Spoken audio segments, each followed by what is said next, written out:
بيبدأ الفيلم بتاعنا بكلب عبقري اسمه مستر بي بادي، وبيحكي لنا عن ماضيه وبيعرفنا انه كان مش زي باقي الكلاب لانه ذكي وبيحب القرايه من صغره، وده اللي خلى كل الكلاب زمايله يتباعوا كلهم ما عدا هو. فاول ما شاف ان محدش مهتم بيه قرر يهتم اكتر بالرياضه والعلم، واخترع كمان حاجات مهمه كتير. وبيعرفنا على ابنه شيرمان، بس ده مش كلب زيه، ده انسان وهو متبنيه، وبيقول ان ابنه اهم حاجه في حياته، وبيعرفنا عن اهم تاني حاجه في حياته وهي آلة الزمن اللي اخترعها. وابنه بيكون مثقف وبيحب العلم زي مستر بي بادي اللي بياخدوا وبيروحوا يركبوا آلة الزمن اللي بتاخدهم لليوم اللي كان فيه الثورة الفرنسية سنة 1789، وبيروحوا لقصر الملكة، والملكة دي بتكون بتحب الكيك جدا أكتر من أي حاجة. فمستر بي بادي بيقول له حبها للكيك ده هو السبب في حدوث الثورة، علشان شعبها كان غلبان ومش لاقي ياكل، وهي مالية القصر بتاعها حلويات وكيك وممتعة نفسها على الآخر ومش هممها شعبها الغلبان. وبنلاقي الشعب بيتلم مع بعضه علشان عاوزين يقبضوا على الملكة. وقتها بيكون مستر بي بادي بيدور على شيرمان علشان تاه منه، فبيلاقيه في المطبخ وبيروح يقول له ما تبعدش عني تاني ويلا نمشي من هنا علشان الثورة قربت تبدأ. بس ما بيلحقوش يهربوا علشان الثورة بتكون بدأت فعلا، والشعب الفرنسي بيهجم على القصر وبيقبض على كل اللي فيه بما فيهم مستر بي بادي، وبياخدوهم كلهم علشان ينفذوا عليهم حكم الإعدام قدام الشعب كله. فشيرمان بيكون خايف عليه جدا، بس مستر بي بادي بيطمنه عليه وبيقول له انه هيعرف يتصرف. واول ما بتنزل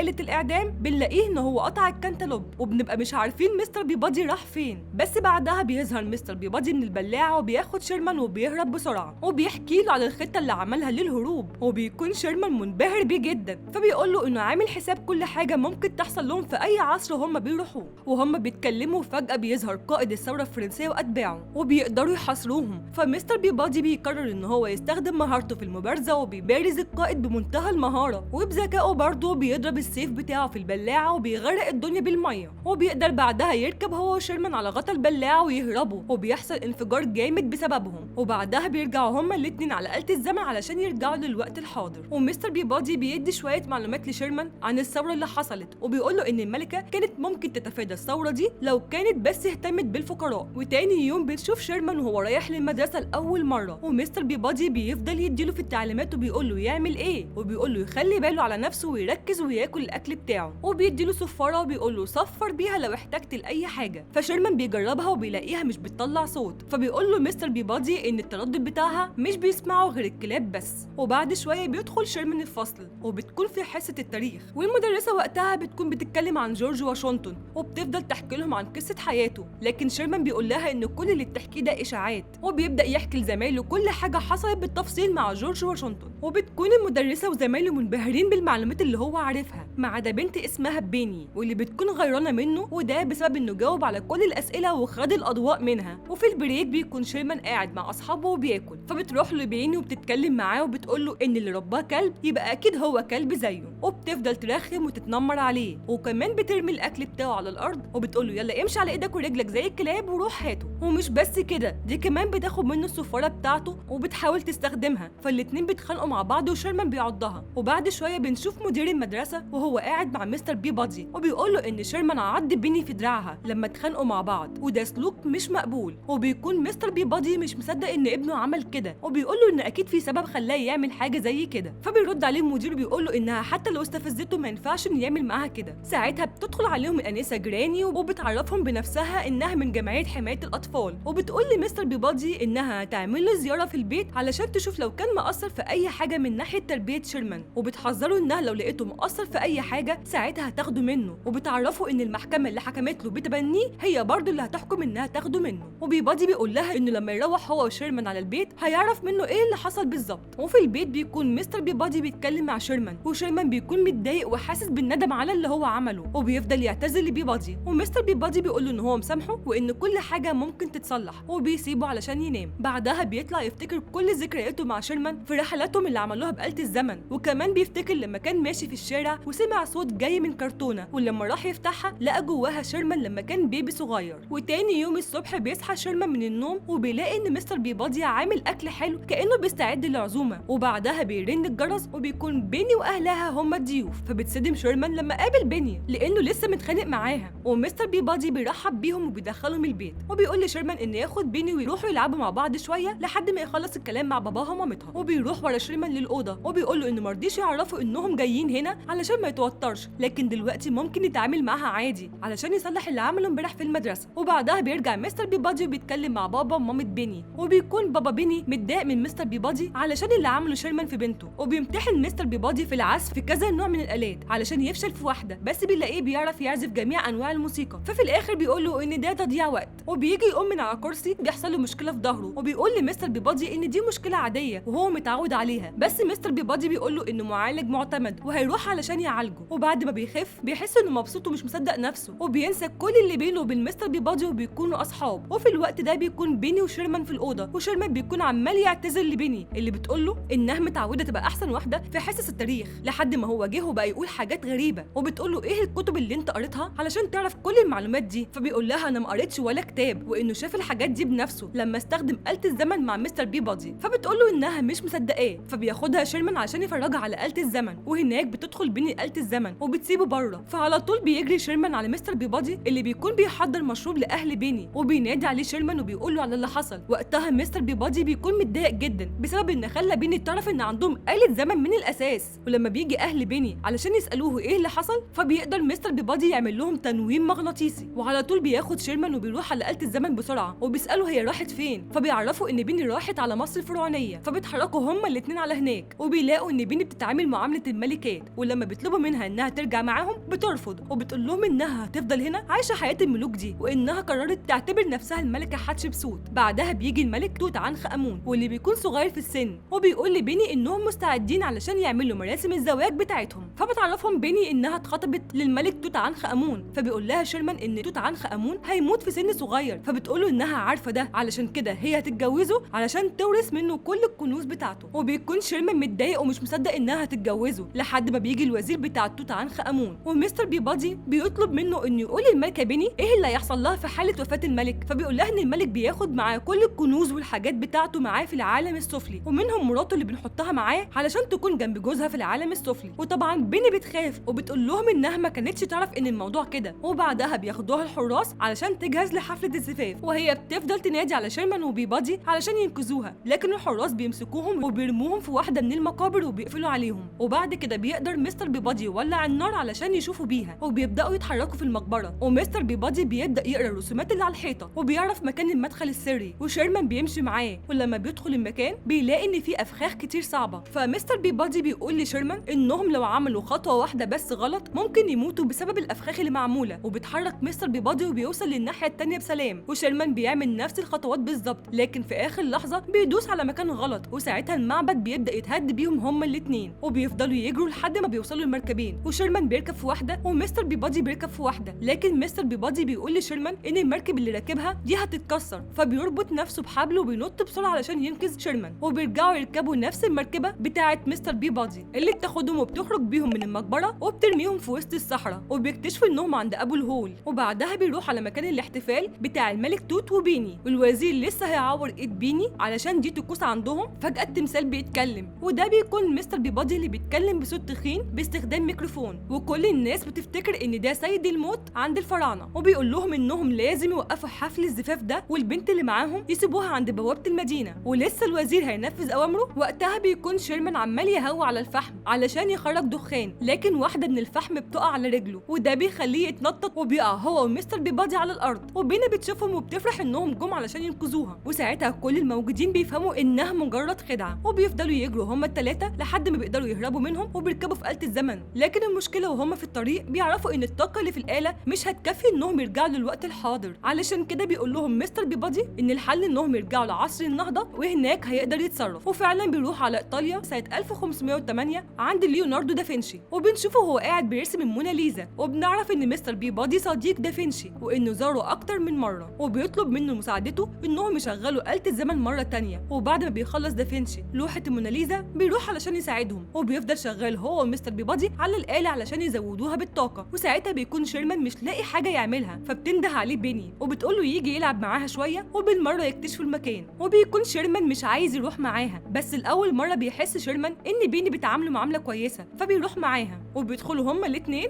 لمختبر دافنشي، وهناك بيلاقوا نموذج لطياره اخترعها دافنشي، وبيني بتفضل تسال شيرمان هي بتشتغل ازاي وبتعمل ايه، لحد ما بتطلع هي على الطياره وبتفضل تزن عليه انهم يجربوا الطياره دي، وفعلا فعلا بتشغلها وبيطيروا بيها هما الاتنين، وبتكون بيني مستمتعه بوقتها جدا، وشيرمان هو اللي قلقان وخايف انهم يقعوا، لكن بتقوله يتشجع ويحاول انه يسوق هو الطياره، فبيرفض، فبتسيب له الطياره اللي بتقع، وساعتها بيضطر شيرمان انه يسوقها، وفعلا بيسوق هو الطياره وبيطير بيها كويس وبيعرف يتحكم فيها لحد ما بيشوف مستر بيبادي وبينادي عليه، فبيقوله انه لازم ينزل دلوقتي علشان هو ما بيعرفش يسوق طيارات. ساعتها شيرمان بيتوتر وبيعمل حادثه وبيقع على الارض، لكن دافنشي بيكون فرحان جدا وبيقول له يبص على الجانب الايجابي، وهو ان النموذج بتاعه شغال ومفيش فيه عيوب. لكن مستر بيبادي بيكون متضايق من شيرمان وبيقول له انهم هيرجعوا للوقت الحاضر دلوقتي، وبيركبوا مع بعض وبيكون لسه زعلان من شيرمان علشان مش بيسمع كلامه، لكن بيني بتتدخل وبتقول له انه لازم يكون فخور بشيرمان لانه قدر يعتمد على نفسه ويطير الطياره. فمستر بيبادي بيقول لها انها ما تتدخلش بينهم لانه عارف الطريقه اللي بيتعامل بيها مع ابنه صح. فبيني بتقول له انه مش اب مثالي ولا حاجه، والدليل على كده ان الانسه جراني عايزه تاخده منك. وساعتها بيتصدم شيرمان وبيقول لمستر بيبادي ليه ما قالوش على الموضوع ده قبل كده، وزعل منه عشان خبى عليه. فمستر بيبادي بيقول له محدش هيقدر ياخدك مني. وفي الوقت ده بيحس مستر بيبادي بالخطر، ولما بيبص على آلة الزمن بيعرف انهم داخلين على فجوه سوداء وكده هيتدمروا، وبيفضل يحاول انه يحل الموضوع ده، وبيبعد المركبه عن منطقه الخطر على اخر لحظه. بس بعدها بيدخلوا في فجوه زمنيه تانية وما بيبقوش عارفين هم رايحين فين. وبعد شويه بيوصلوا المكان وبيعرف مستر بيبادي انهم في وقت حرب طروادة، فلما بيبص على شيرمان بيلاقيه مش موجود، فبيروح مستر بيبادي ومعاه بيني علشان يدوروا على شيرمان. وهناك بنشوف حصان خشب عملاق موجود قدام قلعه، وجوه الحصان ده بيبقى مستخبي مجموعه من الجنود، وقائد الجيش بيرحب بشيرمان لانه اخر جندي انضم ليهم. فشيرمان بيقول لهم انه قرر يعيش في العصر ده ويتعلم فنون القتال ويبقى قائد عسكري. وفجاه واحد من الجنود بيديهم حصان كهديه، وبيخرج منه مستر بيبادي وبيني، وبيقدم للقائد كل الاحترام والتقدير، وبيعرفوا انهم جم هنا علشان ياخدوا شيرمان معاهم. لكن شيرمان بيعرفوا انه هيحارب معاهم ومش هيسيبهم مهما حصل. وفجاه وهما بيتكلموا بينادي الجنود انهم يدخلوا المدينه، وبيبدا الهجوم، وعلى طول بيفضلوا كل الجنود يضربوا بعض، وبيكون في المقدمه شيرمان وبيكون مبسوط لحد ما بيحس انه في خطر وهيموت. ساعتها بينادي على مستر بيبادي وبيستخدم الصفاره، فبيجي مستر بيبادي وبينقذه. وللاسف في الوقت ده باب المدينه بيقع على الحصان العملاق، فبيتحرك وبتكون بيني لسه جواه، فبيروح مستر بيبادي يركب على الحصان وبياخد شيرمان وراه، وبيطلعوا يجروا ورا الحصان الخشب، وبيستخدم مستر بيبادي حبل وبيربطه بطرف الحصان، وبيقف على اخر لحظه قبل ما يقع، وبيدخل جواه هو وشيرمان. وقتها بيحس مستر بيبادي ان الحصان بيميل وهيقع، فبيضحي بنفسه وبيطير شيرمان وبيني بره الحصان اللي بياخده وبيقع بيه وبيتدمر. وشيرمان ساعتها بيفضل يعيط وبيقول ان هو السبب في موته، وعشان كده لازم يتصرف ويرجع للزمن تاني للوقت اللي مستر بيبادي عايش فيه علشان يخليه يساعدهم. وبيني بتقوله بس احنا كده هنرجع للزمن كنا موجودين فيه قبل كده، وده ممكن يعمل مشكله. فبيقول لها ان مفيش حل تاني قدامهم غير كده. وفعلا بيرجعوا هما الاثنين للوقت اللي كان فيه مستر بيبادي بيعمل المشروب لاهل بيني، والاثنين بيقفوا وبينادوا عليه. ولما بيروح لهم مستر بيبادي علشان يشوف مالهم بيتفاجئ انهم لابسين لبس عصر طروادة، وبيقول لهم انتوا لابسين كده ليه، وبيفهم انهم استخدموا آلة الزمن. وشيرمان بيقول له انه مات في الحرب دي وهو راجع دلوقتي من هناك علشان يخليه يساعده يرجع تاني. ومستر بيني طبعا بيكون مش مصدق اللي بيقوله لحد ما الباب بيفتح وبيخرج شيرمان بس بتاع الحاضر، وبيشوفوا شيرمان التاني، والاثنين بيكونوا مش مصدقين ان في نسخه تانيه منهم. واول ما بيلمسوا بعض بيحصل لهم حاجه غريبه جدا، ومستر بيبادي بيقول لهم ان وجودهم في نفس المكان ممكن يعمل فجوه في نسيج الزمان والمكان علشان الخطوط الزمنيه بتاعتهم موجوده في نفس الوقت. وفي الوقت ده بيجي اهل بيني علشان يشوفوا فيه ايه، وبيسالوا بيني وشيرمان هم لابسين كده ليه، فبتقول لهم بيني دي حفله تنكريه. وقتها بيكون شيرمان بتاع الوقت الحاضر بيستخبى في اي مكان. ولسوء الحظ في الوقت ده بتيجي الانسه جراني وبتقول لمستر بيبادي ان ده وقت التفتيش علشان تشوف ان شيرمان ينفع يعيش معاه ولا لا. وقتها بيضطر مستر بيبادي انه يحاول ينيمها بس بيفشل، واللي بينام هو شيرمان بتاع الحاضر. ساعتها بتشوف الانسه جراني نسخه تانية من شيرمان، وكمان وقتها بتظهر نسخه تانية من مستر بيبادي وبيعرفهم انه ما ماتش في حرب طروادة وانه قدر يعمل آلة زمن بدائيه ويرجع بيها. وبرغم من كل اللي بيتقال الا برضه الانسه جراني بتاخد النسختين بتاع شيرمان وبتمشي بيهم. وساعتها بيحصل تدخل في الانسجه الزمنيه والنسختين بيبقوا واحد، والنسختين بيبادي بيبقوا واحد برضه. والانسه جراني برضه ما بيهمهاش كل اللي حصل وبتاخد شيرمان وبتمشي. ساعتها مستر بيبادي بيتعصب وبيجري عليها وبيعضها، فبتقول له ان دي فرصه مناسبه علشان تاخده منه للابد،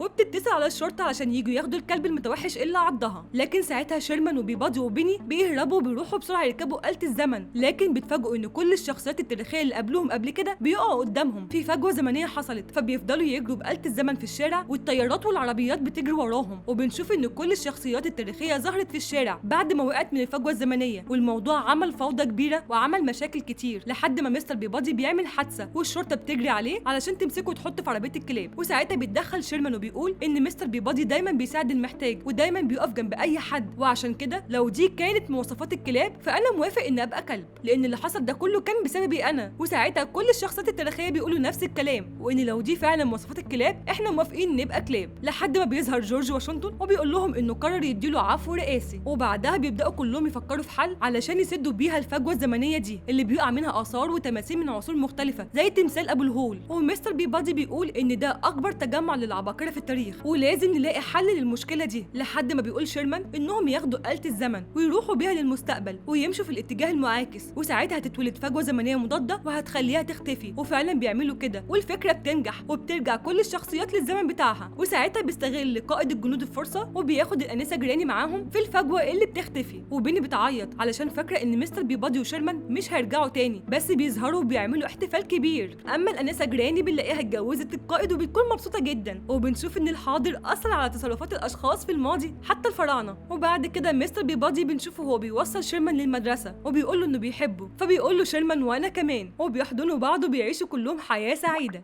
وبس كده، لو عجبتكم الحلقه ما تنسوش في اللايك والسبسكرايب. باي باي.